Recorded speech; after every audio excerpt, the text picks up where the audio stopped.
اور 82 دفعہ قرآن میں مال خرچ کرنے کا حکم آیا، 82 دفعہ. اور اللہ تعالیٰ نے ترغیب دی ہے کہ مالدار فقیروں پہ خرچ کریں. پھر اللہ تعالیٰ نے فقیروں کو ترغیب دیا کہ تم بھی جتنی وسعت ہو خرچ کیا کرو. میرے نبی نے ترغیب دی، سبق درہم 100,000 درہم، 1 روپیہ اللہ کے نام پہ خرچ کرنا 1 لاکھ روپیہ خرچ کرنے سے بڑھ گیا. تو صحابہ نے عرض کی وہ کیسے بڑھ گیا؟ تو آپ نے کہا ایک آدمی کے پاس 2 روپے، ایک آدمی کے پاس کروڑوں روپے. جس کے پاس 2 روپے تھے اس نے 1 روپیہ اللہ کے نام پہ دے دیا، اور جس کے پاس کروڑوں تھے اس نے 1 لاکھ دیا. جس نے 2 میں سے 1 دیا اس نے اپنے مال کا آدھا حصہ دیا. جس نے 1 لاکھ دیا اس نے اپنے مال کا کوئی 1000واں حصہ دیا. جب تولا جائے گا تو 1 روپے کا وزن 1 لاکھ سے بڑھ جائے گا. اور اس کا ایک واقعہ بھی، حضرت عمر ہمیشہ حضرت ابو بکر سے کوشش کرتے تھے آگے نکل جاؤں، آگے نکل جاؤں، آگے نکل جاؤں. ساری زندگی موقع نہ بن سکا. تبوک کا موقع آیا تو اللہ کے نبی نے کہا مال خرچ کرو. عثمان رضی اللہ تعالیٰ نے 10,000 لشکر کا سارا سامان تیار کیا. ان کی سواریاں، ان کا راشن کے لیے تھیلوں کو بند کرنے کے لیے دھاگے تک اپنے گھر سے دیے، اور 300 دینار اوپر دیے. تو اللہ کے نبی کی جھولی میں وہ 300 دینار پڑے تھے یوں، اور آپ ان دیناروں کو اٹھا کے یوں فرما رہے تھے ما علی عثمان اللہ یعمل بعد، عثمان آج کے بعد کچھ بھی نہ کرے تو جنت واجب ہوگی.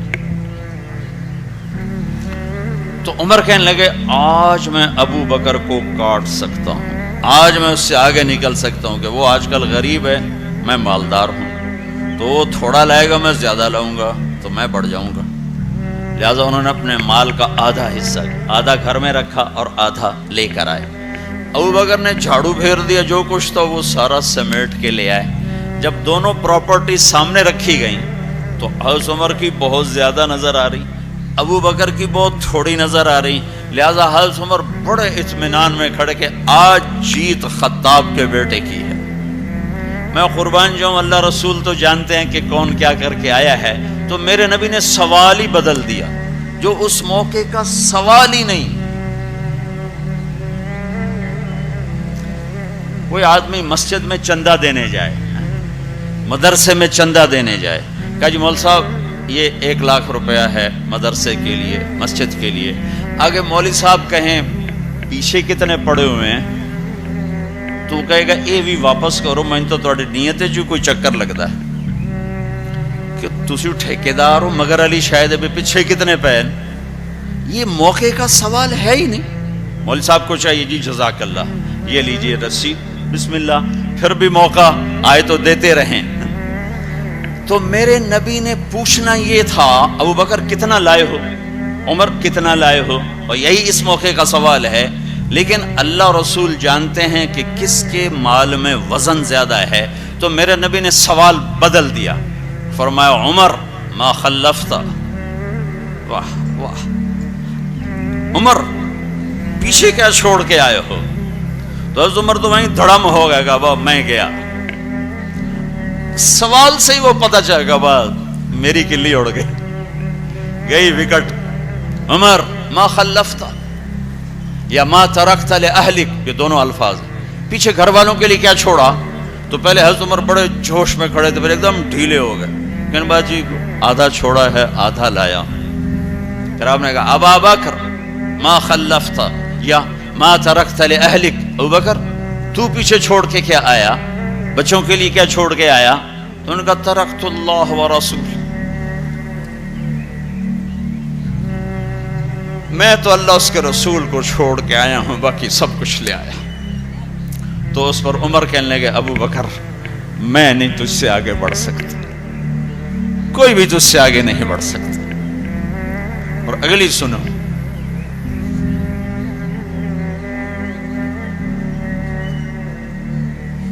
اپنے کپڑے بھی دے دیے اور ایک ٹاٹ تھا وہ پہن کر اس کو کانٹوں سے سی لیا.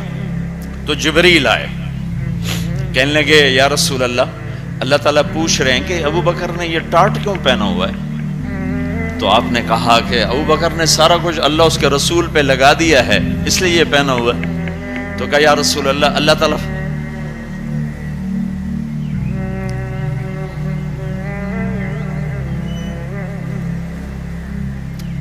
تعالیٰ فرما رہے ہیں ابو بکر سے پوچھو مجھ سے راضی تو ہے، مجھ سے راضی تو ہے، اس فقر میں مجھ سے راضی ہے؟ میں تو اتنا سفر کر کے آیا ہوں، حالانکہ ابھی 4 دن پہلے میں 12 ملکوں کا 10 ملکوں کا سفر کر کے ہوں، ساری ہڈیوں میں درد ہے، میں اس لیے آیا ہوں کہ چلو کوئی بخشش کا بہانہ مل جائے، کوئی بخشش کا بہانہ مل جائے، اللہ راضی ہو جائے۔ آپ سارے اس لیے حج پہ جا رہے ہو کہ اللہ راضی ہو جائے۔ جو سارے جہان سے کہتا ہے مجھے راضی کرو، وہ کہہ رہا ہے ابو بکر سے پوچھو مجھ سے راضی تو ہے؟ تو آپ نے کہا ابو بکر تیرا رب تجھے سلام بھی کہہ رہا ہے اور پوچھ رہا ہے کہ راضی ہو؟ تو ابو بکر کی چیخیں نکلی، میں اپنے رب سے راضی، میں اپنے رب سے راضی، میں اپنے رب سے راضی۔ میرے بھائیو بہنوں، زندگی ایسے گزار کے مرو کہ اللہ کو ملے تو اللہ خوش ہو کے مل رہا، ایسے نہ مرو کہ اللہ کی بارگاہ میں پیش کیے جا رہے ہوں مجرم بن کر، قیدی بن کر۔ تو اللہ اس کے رسول نے مال لگانے پر زور دیا۔ اللہ چاہتا تو سب کو مال دے دیتا، کسی کو فقیر، کسی کو مالدار۔ مالدار کا شکر کا امتحان لیا، فقیر کے صبر کا امتحان لیا کہ اللہ فقیر کا صبر دیکھے گا، مالدار کا شکر دیکھے گا۔ اور جب مالدار لوگ زکوٰۃ نہیں دیتے تو پھر عزتیں نیلام ہوتی ہیں۔ جب سب کچھ اپنے اوپر لگانے کا ذوق بن جاتا ہے اور اپنے ہی بڑے بڑے زیور، کپڑے، گھر، گاڑیاں۔ یہ بھی لاہور کا واقعہ ہے۔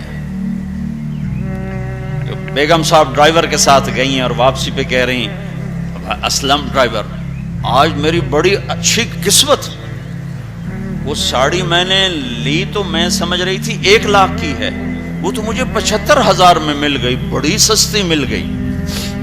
خوش ہو کے ڈرائیور کو بتا رہی۔ تیسرے دن ڈرائیور کے بیٹے کا بازو ٹوٹ گیا، وہ آ کر کہتا ہے صاحب جی میری تنخواہ میں تو اس کا علاج ہو نہیں سکتا، تو مہربانی کر کے کچھ میری مدد کر دیں، اس کا علاج ہو جائے۔ تو صاحب کہتے ہیں اسلم تمہیں پتہ تو آج کل کاروبار بڑا مندہ ہے، تو میرے پاس تو گنجائش نہیں، میرا ایک ڈاکٹر دوست ہے، میں اسے فون کر دیتا ہوں، وہ تمہاری مدد کر دے گا۔ جب اس طرح ہوتا ہے تو پھر ڈاکے، چوریاں، قتل و غارت شروع ہوتے ہیں۔ جب اس طرح ہوتا ہے تو مالداروں میں تکبر پیدا ہوتا ہے اور غریبوں میں ظلم پیدا ہوتا ہے۔ تو زکوٰۃ ایک بہت بڑا عمل ہے۔ 2.5% تو فرض ہے، اور زکوٰۃ دینے والا سخی نہیں اللہ کی بارگاہ میں، ہاں بخیل بھی نہیں، سخی بھی نہیں ہے، بخیل بھی نہیں، یعنی وہ بخل کے ملک سے نکل آیا ہے اور سخاوت کے ملک میں انٹری نہیں ہوئی۔ 2.5 روپے پہ 1 پیسہ بھی اوپر خرچ کرے گا تو اب سخیوں میں آ گیا، پھر جتنا بڑھتا جائے گا اتنا آگے بڑھتا جائے گا۔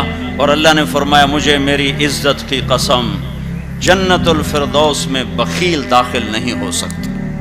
اور اللہ شیطان کہتا ہے کہ مجھے عبادت والے، عبادت گزار بخیل سے کبھی ڈر نہیں لگا کہ اس کا بخل اسے ضرور جہنم میں پھینکے گا۔ نافرمان سخی سے ہر وقت ڈرتا رہتا ہوں کہ اس کی سخاوت کب اسے جنت میں پہنچا دے۔ آپ نے سامری کا نام تو سنا ہوا ہے، قرآن میں بھی ہے، جس نے موسیٰ علیہ السلام کی قوم کو گائے کے بچے کی پوجا پہ لگا دیا، بچڑے کی۔ اللہ نے کہا سب کو قتل کرو، سارے پکڑے گئے، قتل کیے گئے، سامری بھی آ گیا۔ موسیٰ علیہ السلام نے کہا قتل کرو، جبریل آ گیا۔ موسیٰ، اللہ تعالیٰ کہہ رہے ہیں اسے قتل نہ کرو، یہ اپنی موت آپ مرے گا۔ تو موسیٰ علیہ السلام کہنے لگے جو سارے کفر کا سبب بنا، اسی کیوں چھوڑ رہے ہیں؟ تو اللہ تعالیٰ نے کہا سخی ہے، سخی کو قتل کرنا مجھے اچھا نہیں لگتا، چھوڑ دو، اپنی موت آپ مر جائے گا۔ کافر کو سخاوت قتل سے بچا گئی۔ جب ایمان والا کوئی مرد عورت سخی ہوگا تو اللہ کی بارگاہ میں کیسے اونچے مرتبے لے کر جائے۔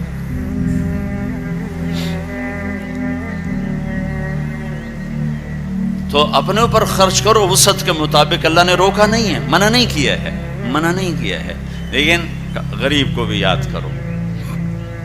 زکوٰۃ کو فرض قرار دیا اور آپ نے فرمایا جس نے مزدور سے کام لیا اور اس کو مزدوری نہ دی، یہ تمہارے کراچی میں ہر وقت ہو رہا ہے، ہر جگہ ہو رہا ہے. جتنا بڑا کوئی طاقتور ہے اتنا وہ اپنے نوکروں پر ظالم بھی ہے، جابر بھی ہے، اور ان کے حقوق بھی مارتا ہے، جو فریاد ہی نہیں کر سکتا.